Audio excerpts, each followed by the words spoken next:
자, 두 번째 이야기, 산속 탐험입니다.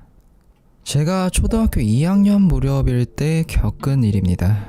여름방학이 지나가고 있었지만 여름방학에는 또 놀러 다녀야 되잖아요.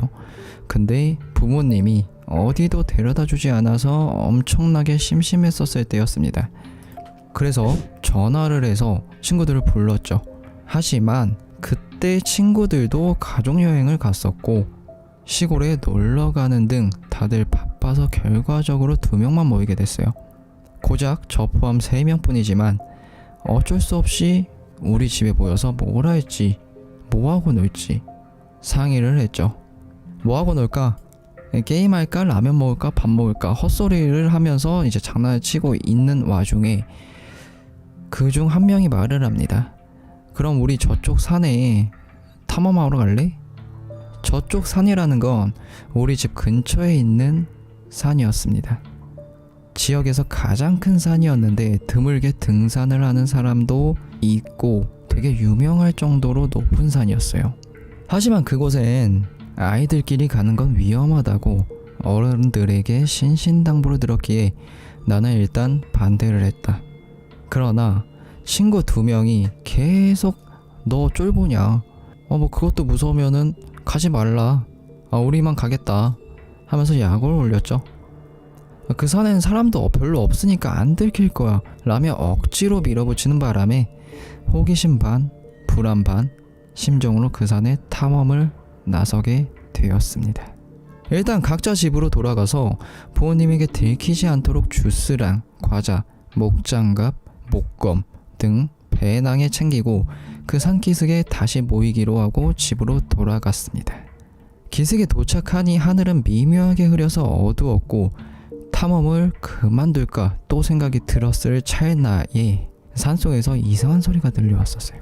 하지만 친구 2명은 정상에서 야호를 외치자고 들떠 있었고 내가 같이 놀자고 전화까지 해서 불어낸 탓에 그만두자는 소리는 꺼내기도 어려웠었어요. 결국 우리는 그대로 정상을 목표로 산에 오르기 시작했습니다.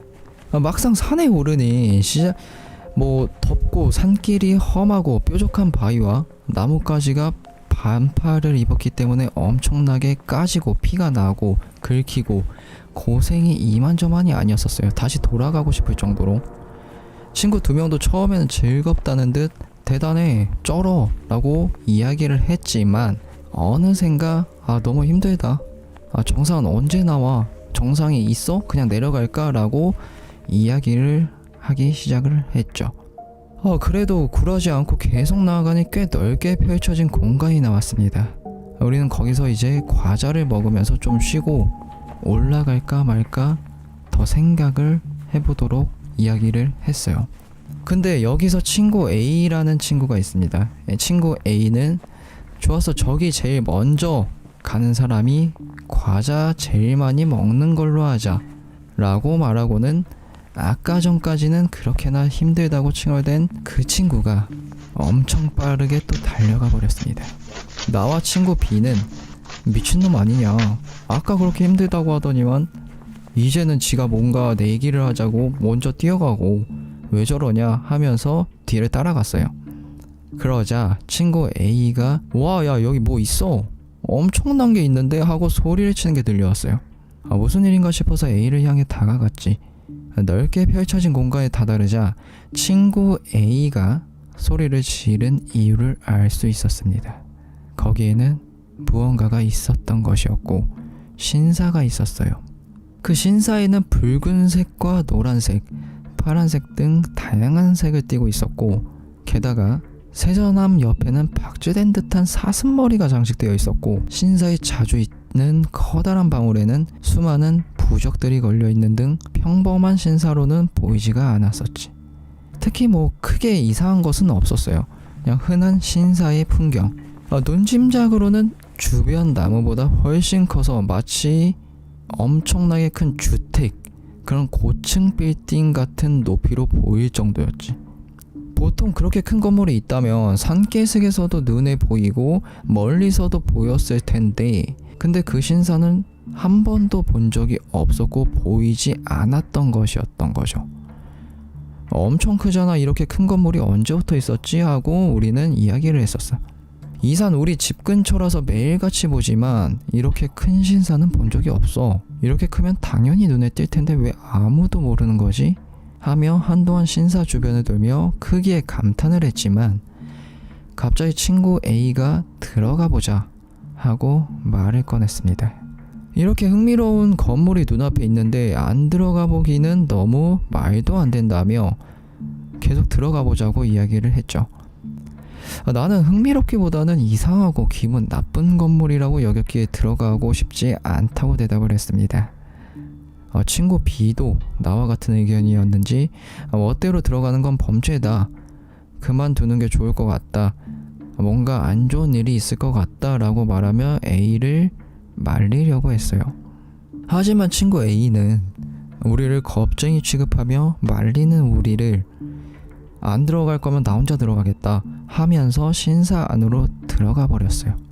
친구 A는 신사 안에서 너희도 와봐, 금빛 부처님이 있어, 얼마짜리일까, 이거 엄청 비싸 보이는데, 이거 사진이라도 찍고 가자 라던가, 멧돼지 박제도 있어, 와봐 빨리 들어와봐, 야 신기한 거 많아 하고 흥미로운 이야기를 늘어놓고 있었죠. 나는 호기심에 들어가 보고 싶었지만 친구 B가 말한 어쩐지 기분 나쁘다는 이야기가 묘하게 머릿속에 남았기에 그저 친구 A의 동태를 지켜보고 있었어요. 그리고 얼마 시간이 흐른 뒤 친구 A는 야 계단도 있어, 야 이거 올라가 봐야지 하고 말하더니 그대로 계단으로 올라가 버렸습니다. 우리는 과자를 까먹으며 친구 A가 돌아오기를 밖에서 계속 기다리고 있었고, 하지만 아무리 기다려도 A가 계단을 내려오는 듯한 낌새가 없었어요. 나와 B는 참을성 있게 기다렸지만 점점 해가 저물고 있었고 집에 돌아가야만 하는 시간이 오고 있었던 거죠. 조바심이 난 B와 저는 어쩔 수 없이 신사 안에 들어가 A를 데리고 나오기로 했죠. 어차피 집에 들어가야 되고 해가 저물면 길을 모르기 때문에 돌아가야 되는 상황이었거든요. 안에 들어선 뒤 저희는 깜짝 놀랐습니다. 바깥의 기묘한 장식들과는 다르게 안에는 아무것도 없고 나무바닥과 기둥뿐이었으니까. A가 말했던 멧돼지 박제나 금빛 부처님 같은 것도 없었습니다. 우리는 야 뭐야, 거짓말한 거야, 아무것도 없잖아 하고 화를 냈지만 문득 이상한 걸 깨달았어요. A가 올라갔다고 했던 계단이 없었어요. A가 올라간다고 외치고 올라갔던 그 계단이.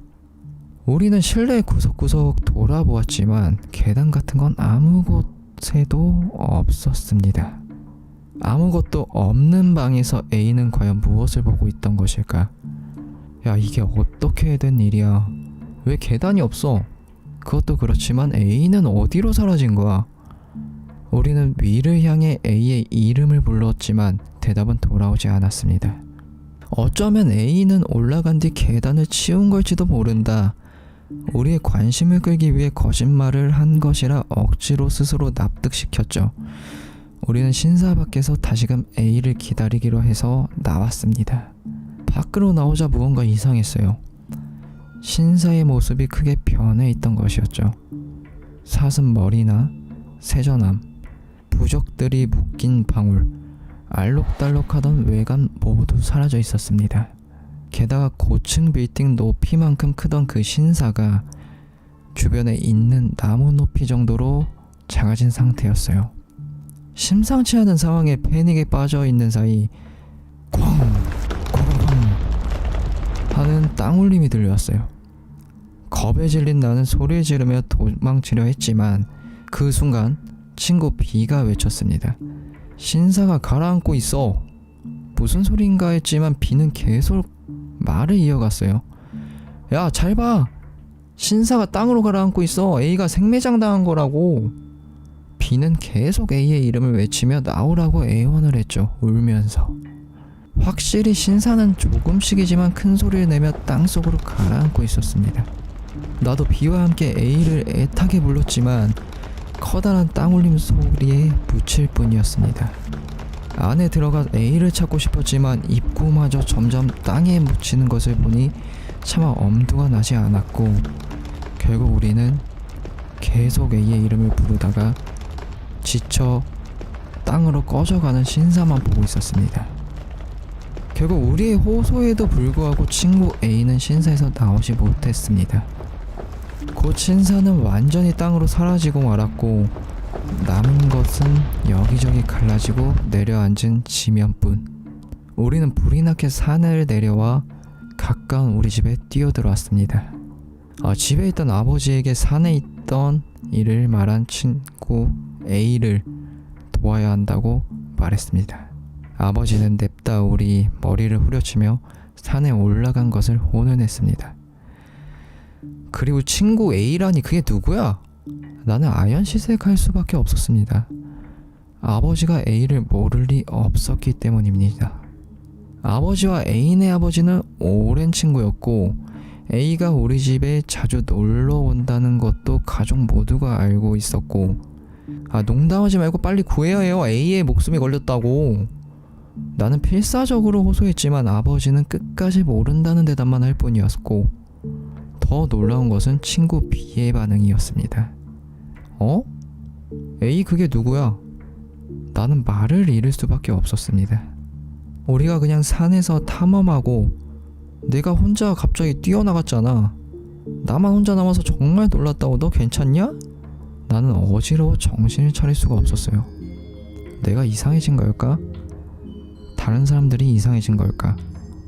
친구 A의 아버지는 그대로였지만 어머니는 내가 알고 있던 것과는 완전히 다른 사람이 되어 있었고 둘 사이의 아이도 A와는 다른 사람으로 마치 A를 대신하기라도 하듯 우리 집에 드나드는 친한 친구 사이라는 것으로 되어 있었고 이 A에 대한 이야기는 원래부터 없었던 것처럼 B도 그렇고 아무도 기억을 못하고 나만 이상한 사람으로 취급이 되었습니다. 아예 존재가 사라진 것처럼 원래부터 없던 사람인 것처럼. 그래서 저는 다시 그 신사가 있는 위치로 올라가 봤는데 그때 봤던 그 풍경, 고층 빌딩만큼 컸던 그 신사, 그리고 무너졌던 그 잔해, 바닥, 부셔진 거 아무것도 없었던 것처럼 풀이 무성히 자라 있었고 진짜 꿈이라도 꾼 것처럼 존재 자체가 사라진 상황. 저희 어머님, A의 어머님조차 아무도 기억을 못하고 그렇게 그 존재는 사라졌어요. 그리고 그 A를 대신하기라도 하듯 친한 친구 사이라는 것으로 되어버린 이 A. 내가 산에서 본 광경은 모두 무엇이었던 걸까요? 꿈이었던 걸까? 아니면 귀신이 장난을 친 거였던 걸까? 아니면 도플갱어가 있었더라면 내 친구는 어디론가 끌려가 버리고 귀신이 내 친구를 대신하고 있는 게 아닐까? 란 생각이 듭니다. 이렇게 두 번째 산속 탐험 이야기가 끝납니다.